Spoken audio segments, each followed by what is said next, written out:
colleagues from the National Assembly to attend a function together in Migori. The majority leader was there. And part of the conversation we had when we were having lunch with our colleagues from the National Assembly is they thought that not everything between our two houses has to come to a stalemate before it is addressed. But, Honorable Speaker, it saddens me that for the third straight year that I've been a senator of Nairobi, the National Assembly is again inviting us to a stalemate on this question of the division of revenue. I ask myself the question, why do we have to have a mediation every single year? I have never understood why our brothers in the National Assembly cannot just do what is right by devolution and what is right by the people.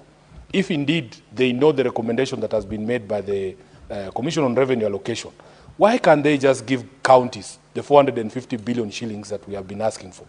But we will do what we have to do, Honorable Speaker, and fight for the rights of the devolution family in the best way that we can, because that is the duty that we saw to undertake. Honorable Speaker, I want to make it clear from the onset that I agree fully with the recommendations that have been made by our own committee on budget and finance. Speaker, I want to refer you very quickly to page 6 of that report. At page 6 of that report, Honorable Speaker, you will see that the committee has noted the projected revenue for the financial year 2025-2026 is estimated to be 2.8 trillion shillings. Out of this, the national government share is 2.4, Honorable Speaker, representing 85.3% of our entire revenue. And that the 405 billion Kenya shillings that has been proposed for the devolution family represents a paltry 14.28% of the total revenue. 14.28 falls short of the threshold that has been set by the Constitution of a minimum of 15%. Honorable Speaker, of course, they will argue that they are basing their math on the last audited accounts that have been approved by Parliament. But we know that this continues to be an injustice to the devolution family. Somebody made a remark in the morning here that, in fact, the current Treasury CS, John Mbadi, was the chair of PAC in the National Assembly, whose responsibility it was to ensure that the National Assembly is up to date so that the devolution family does not continue to lose money. I will come back to John Mbadi in a short while, Honorable Speaker, but allow me to say that the Senate, this House, has recommended 465 billion. I don't know why the Speaker is shaking his head. Honorable Speaker, is there a problem? Have I said something that was offended the Speaker? Because, Honorable Speaker, there was a fly. I'll proceed as if nothing has happened. So, Speaker, if you look at the committee's observations on page 7, that the recommendation we have made as a Senate of 465 billion has science behind it. It is not just a figure that was plucked from the air. And you will see the committee says that the recommendation was informed by the need for county governments to meet new non-discretionary financial obligations relating to, number 1, housing levy deductions. This is a national government imposition. Number 2, contributions to the National Social Security Fund. Number 3, matching allocations for the county integrated industrial parks, which is a program that was initiated by the national government requiring county governments to match them. Matching allocations for community health promoters program. Honorable Speaker, this responsibility falls upon us as a county government to make sure we pay these CHPs. And then the procurement of new medical equipment. When we were in Mandera with Senator Roba, we were informed that all those beautiful machines in that referral hospital have come to the end of their lease, and we need for these county hospitals and facilities to be able to acquire new ones. And lastly, Honorable Speaker, meeting the outstanding obligation under doctors' collective bargaining agreements and annual wage drift. Speaker, you know, every single day, medical workers are outside our house here, including yesterday. They were here in Parliament. Sadly, they were tear gassed by the police. I don't know why. Because they have been there every single day for the past 3 or so months. They have been there. Even today, they are here, Honorable Speaker. And we have been told by the leadership of these unions that these collective bargaining agreements are binding to county governments. So, Honorable Speaker, where we have reached in the health sector, in fact, I want to plead with the UHC workers that where we have reached now, the only thing we want to discuss is money. The time for stories is over. And the house that handles money is the National Assembly. So let them be protesting there, because we as a Senate have done our part. The chair of the budget committee must allocate the money that is required to absorb these UHC health workers and are permanent and pensionable. When I was in Garissa, I ran into the CS for health. And he was also trying to be clever by drawing in the Senate. Yet we as a Senate have done our job. CS Duale knows very well that the Senate does not appropriate any money. He wants it to look like we are the problem, yet the problem and the people with the power of the purse is the National Assembly, Honorable Speaker. Thirdly, Honorable Speaker, there is the question of the MOU that we signed between ODM and UDA. Honorable Speaker, I said I will come back to CS Mbadi because it has been said out there that I only criticize, but I don't say anything positive about our experts in the government. The truth of the matter is, if you do something that is contrary to what ODM stands for, it is my responsibility to say that that is against what ODM stands for. When CS Mbadi says that in this particular financial year, there will be no new taxes he introduces under the Finance Act, that is ODM. That is who we are. We say tick. When Mbadi says that, I saw in today's newspapers, Honorable Speaker, that he has issued a circular that is going to introduce transparency in the PPP process.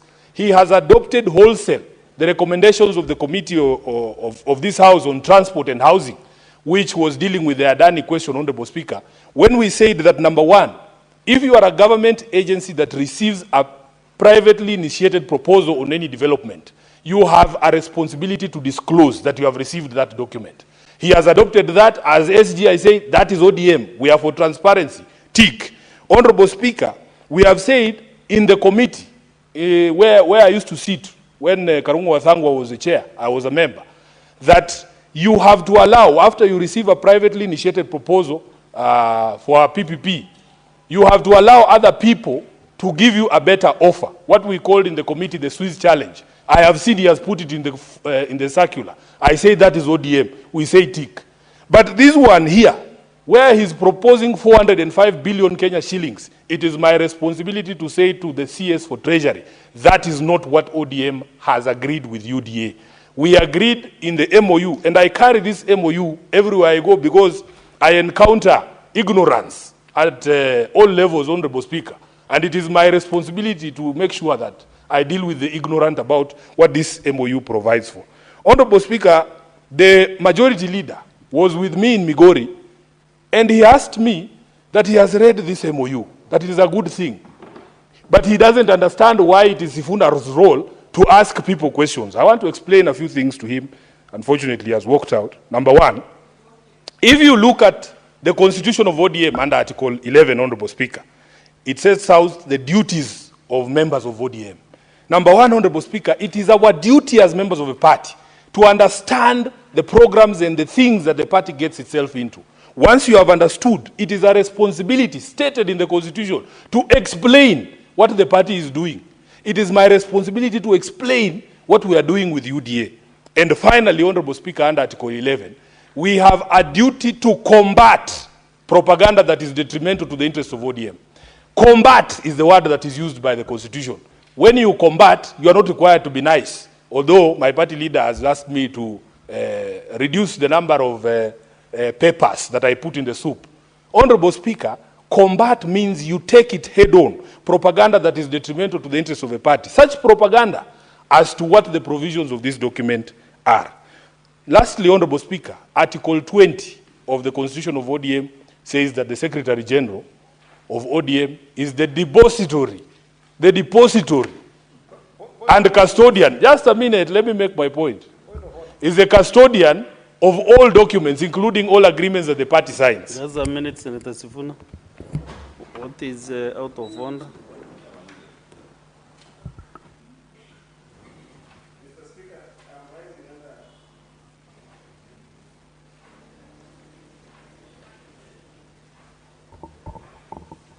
Mr. Speaker, I'm rising under Standing Order number 101, and there's a facet of it. It's a lot of things about it. But generally, if you look at under 101, it's the content of speeches that we make in this House. And Mr. Speaker, the SG of ODM, who is my SG, who I really also respect also as my deputy party whip, deputy whip in this house, has brought the argument on the agreement that ODM had with Kenya Kwanza as a substantive conversation around what we must have in this house when we're looking at what we have. Mr. Speaker, this is a spirit that I do support. However, Mr. Speaker, is it in order for this to be the basis for which we are discussing the issue of division of revenue in this house, when that agreement has not been put in this house and tabled as would be required under that standing order, Mr. Speaker, to the extent that there has been a motion that informs our debates here? Because if you revert to that as a substantive issue that informs your speech in this house, then, Mr. Speaker, we will be taking the role of this parliament away from us and taking it to discussions outside the Senate, Mr. Speaker, so that we are actually taking our role as senators to debate issues in this house, Mr. Speaker, and giving it to forces outside the Senate, Mr. Speaker. And the reason why I'm saying this, Mr. Speaker, is because the issue of division of revenue, what happens, Mr. Speaker, for senators in this house who are not party to that particular agreement? They need to participate in the division of revenue conversation, Mr. Speaker. Is it in order for the Senator of Nairobi to bring that argument and that document as a basis for us to discuss in this house, Mr. Speaker? Senator Okech, I've looked at the standing order 101, contents of speech from 1, 2, 3, 4, 5, and 6. And I cannot see any contravention from what Senator Sifuna is addressing to. You know, when debating, you can really gather your things from here and there as you put your points in order. You know, we cannot limit debate in this house or people to think in a certain way. And that is why the Senate is respected, because senators are able to speak even 20 minutes. Unless other houses where they only do 2-3 minutes and they sit down. So let us not stifle debate, as long as he is not mentioning names anyhow. But this standing order can accuse you somehow, Senator Sifuna. So avoid mentioning names of other people. Mention the office, which is okay, but the names are not going to use the names of the CS by his name and not these other people. Honorable Speaker, maybe because he is not the CS now, maybe he has been reshuffled. So use the office. Well guided, Honorable Speaker, you can see that my point has been demonstrated, that I encounter ignorance even from members of ODM. And it is my responsibility to teach, because that's what the constitution of a party requires me to do. In fact, Honorable Speaker, I was coming to the point that we are discussing. Division of revenue is a matter that has been covered under this agreement. And, Honorable Speaker, this agreement is not restricted to the parties that have signed it.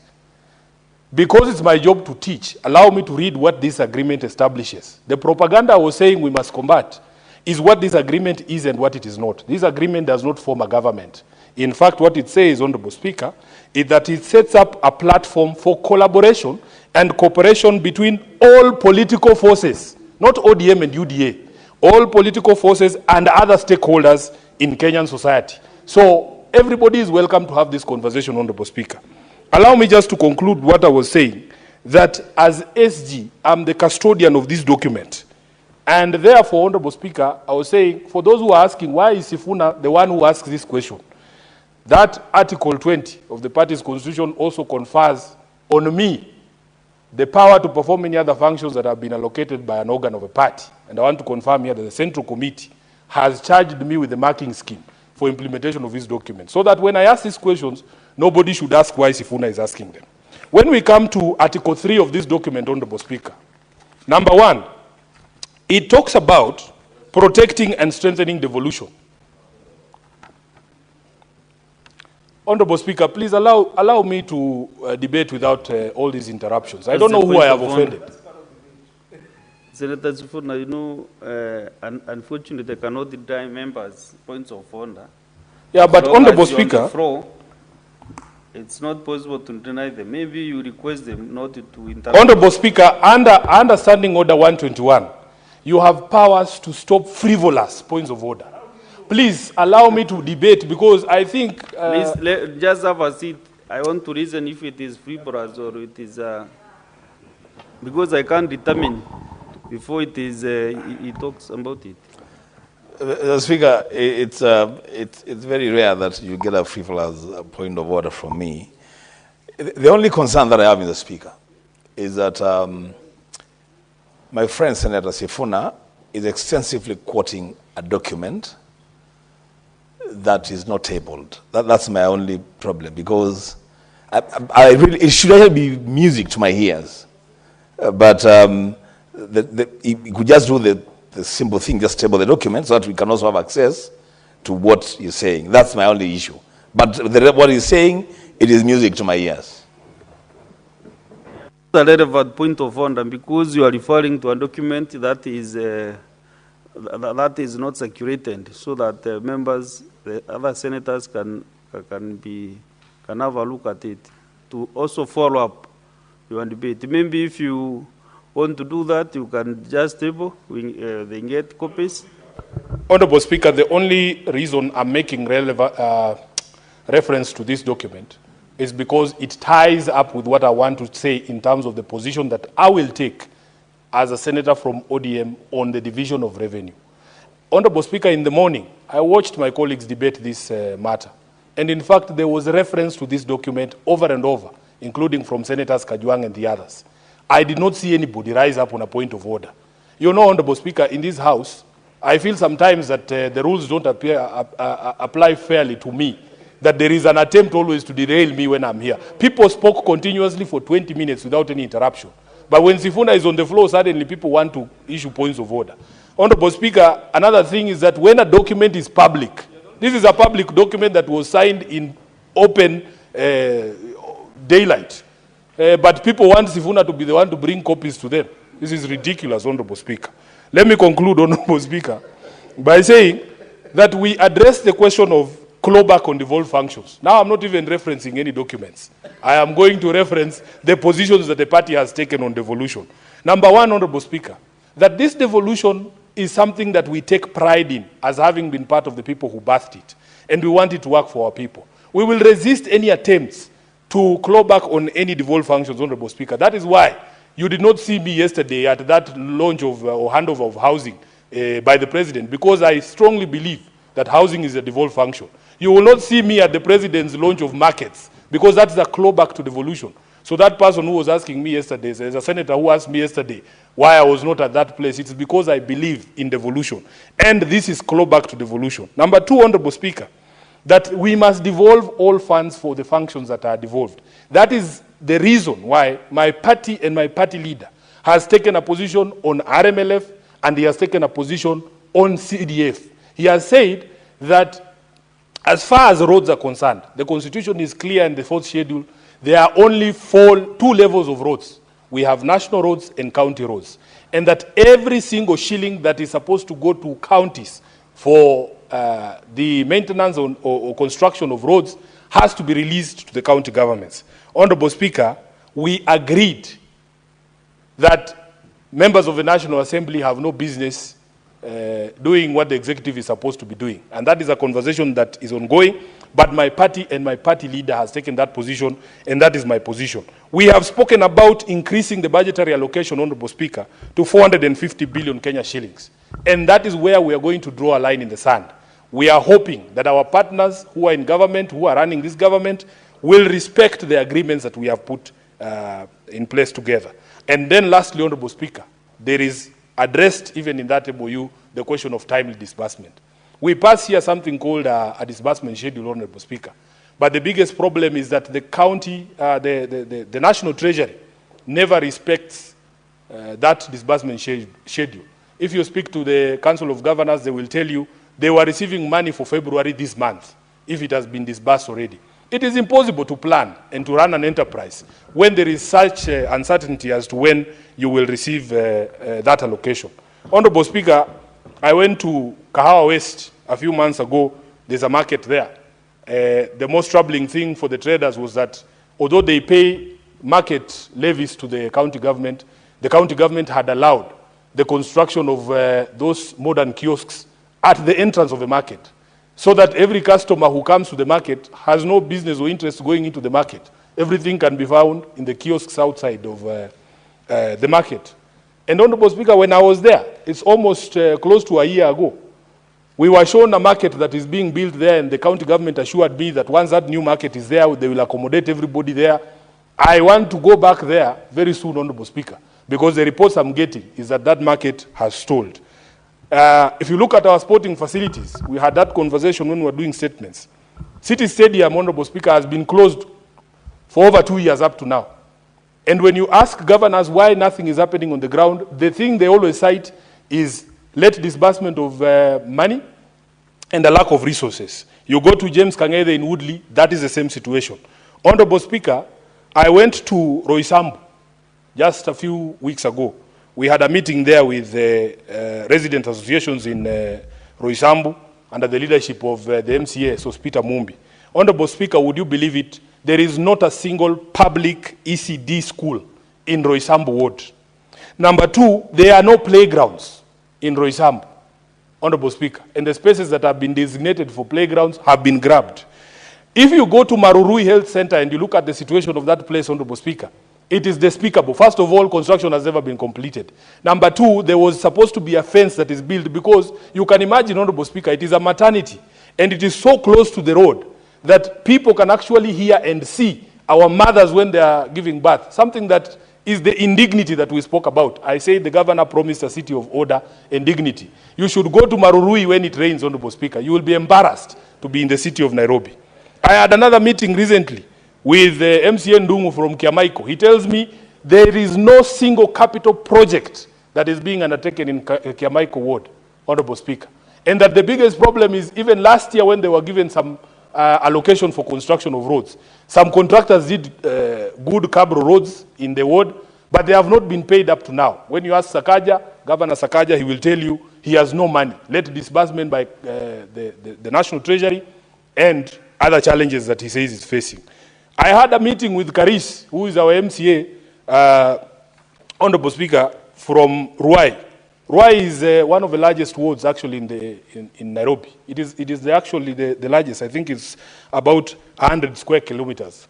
Honorable Speaker, number one, there are no roads that have been built by the county in Ruai ward.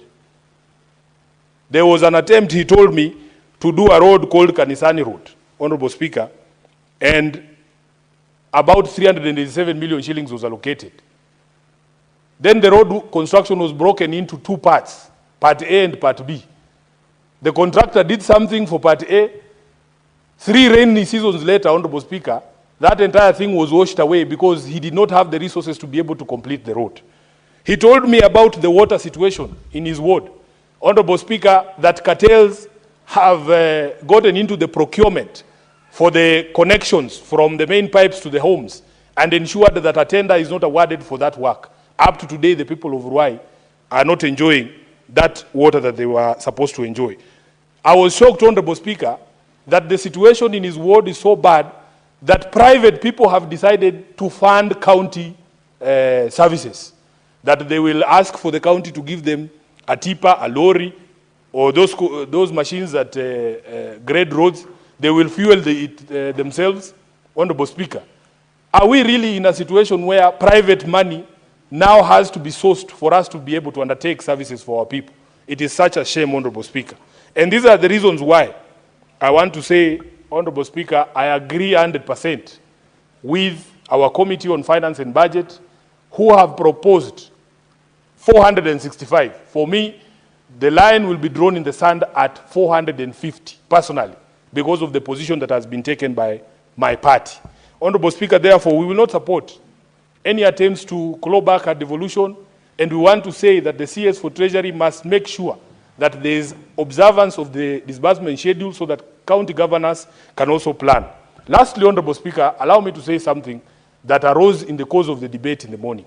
Honorable Speaker, as a Kenyan leader, I know that we leaders have a responsibility to Kenyans and no other person. I was deeply embarrassed, Honorable Speaker, that at a time when people are being deported from our neighboring country, and if you look at my passport, Honorable Speaker, I have the blue passport. It says East Africa Community. When I was a member of the Law Society of Kenya, Honorable Speaker, at the council, we used to do something called, push for something called cross-border practice.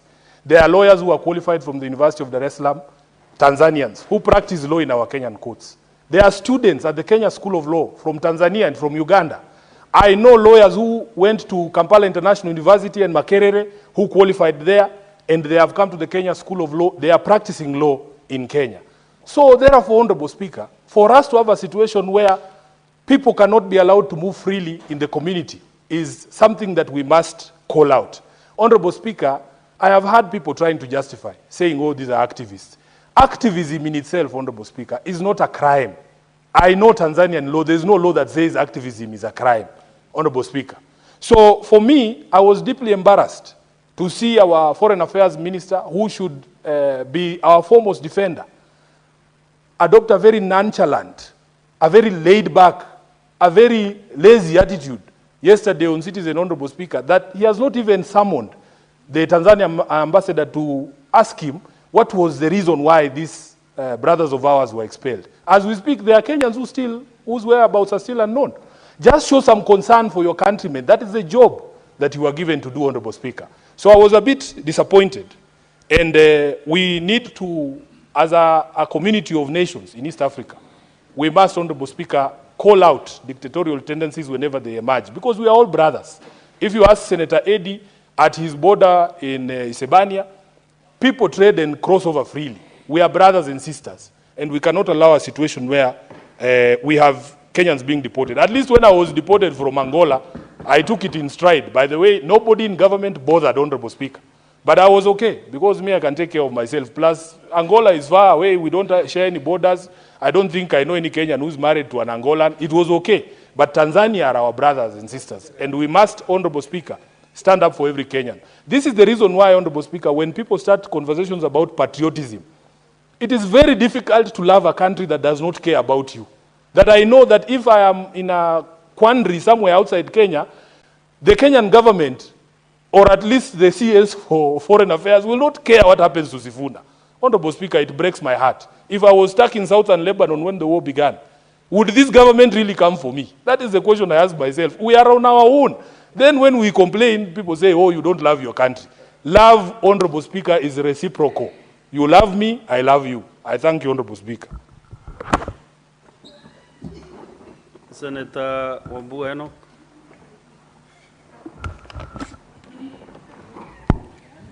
Thank you, Mr. Speaker. I like the parting shot by Senator Sifuna.